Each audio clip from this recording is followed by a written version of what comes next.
খাসির চর্বি দিয়ে গরমাগরম ঘুগনি বাড়িতেই বানিয়ে ফেলো খুবই সহজ পদ্ধতিতে। দোকান থেকে আর ঘুগনি কিনে খেতেই হবে না। তো চলো রেসিপিটা শুরু করা যাক। তো প্রথমেই দেখো, আগের দিন রাতে আমি 500 মটর কিন্তু জলের মধ্যে ভিজিয়ে রেখে দিয়েছি। আর সকালবেলায় দেখো মটরটা কত সুন্দর ভিজে ফুলে উঠেছে। আর এখানটায় খাসির চর্বি এনে ফ্রিজে রেখে দিয়েছিলাম, তাই একটু শক্ত হয়ে জমে গেছে। কিছুটা গরম জল করে বেশ কিছুক্ষণ ধরে কিন্তু আমি চর্বিটাকে ভিজিয়ে রেখে দিয়েছি। কত সুন্দর নরম তুলতুলে হয়ে গেছে, দেখতে পাচ্ছ চর্বিটাকে? তো চলো এবার রান্নার ওদিকে যাওয়া যাক। এখানটায় দেখো আমি কেটে নিয়েছি পেঁয়াজ, আর একটা নিয়ে নিয়েছি টমেটো, আর এখানটায় আদা রসুন কাঁচা লঙ্কার একটা পেস্ট বানিয়ে নিয়েছি। এবার মটরগুলোকে খুব ভালো করে 3-4 বার পরিষ্কার জলে ধুয়ে দিয়ে দিলাম কিন্তু একটা প্রেশার কুকারে। এবার প্রেশার কুকারে দিয়ে কিন্তু আমি 3 থেকে 4টে সিটি দেবো, যেহেতু আগের দিন রাতেই ভেজানো ছিল। পরিমাণ মতো লবণ দিয়ে দিলাম। লবণ দিয়ে পরিমাণ মতো জল দিয়ে কিন্তু 4-5টা সিটি দিয়ে নিয়েছি। দেখতে পাচ্ছ মটরটা কত সুন্দর সেদ্ধ হয়ে গেছে। এবার আমি খাসির চর্বিগুলোকে কিন্তু খুব ভালো করে পিস পিস করে কেটে নিয়েছি। আর এখানে আলুটাও কেটে নিয়েছি। দিয়ে দিলাম কড়াইতে সাদা তেল। এবার কিন্তু আমি প্রত্যেকটা আলুকেই এর মধ্যে দিয়ে একবারে ভেজে তুলে রাখবো। আমি যখনই ঘুগনি বানাই আমি কিন্তু আগে আলুটাকে এইভাবে ভেজে নিই।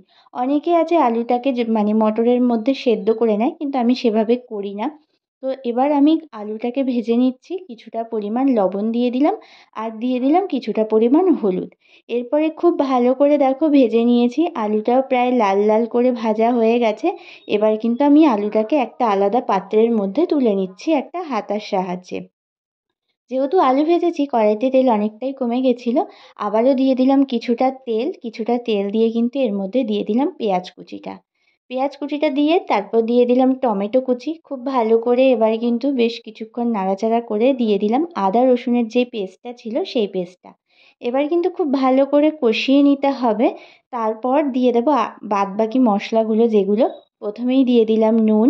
তারপর দিয়ে দিলাম মানে পরিমাণ মতো আর কি হলুদ, লঙ্কা গুঁড়ো। এটা কিন্তু কাশ্মীরি লঙ্কা গুঁড়ো না, ঝাল লঙ্কার গুঁড়ো। যেহেতু আমি ওদিকে কাঁচা লঙ্কা বাটাটা কম দিয়েছি, তাই দিয়ে দিলাম ঝাল লঙ্কা গুঁড়ো। খুব ভালো করে দেখতে পাচ্ছ কষিয়ে নিয়েছি। একদম তেল ছেড়ে আসছে, এত ভালো করে কষিয়েছি। এরপরে দিয়ে দিলাম সেই চর্বি, মানে যেগুলো কেটে রেখেছিলাম সেই চর্বিটা দিয়েও কিন্তু খুব ভালো করে দেখতে পাচ্ছ কষিয়ে নিচ্ছি। খুব ভালো করে কষিয়ে নিতে হবে, যাতে সেই চর্বির আষ্টে গন্ধটা একদমই না থাকে, একদম পেঁয়াজ রসুনের সাথে যাতে মিশে যায়। অনেকক্ষণ ধরে কষিয়ে নিয়েছি। কষিয়ে দেখতে পাচ্ছ প্রায় তেল কিন্তু ছেড়ে ছেড়ে আসছে। এরপর দিয়ে দিলাম কিন্তু ভেজে রাখা আলুটা। ভেজে রাখা আলুটা দিয়েও খুব ভালো করে আমি এখানটায় দেখতে পাচ্ছ কষিয়ে নিয়েছি। আলুর সাথে চর্বিটাকে খুব ভালো করে মিশিয়ে নিতে হবে।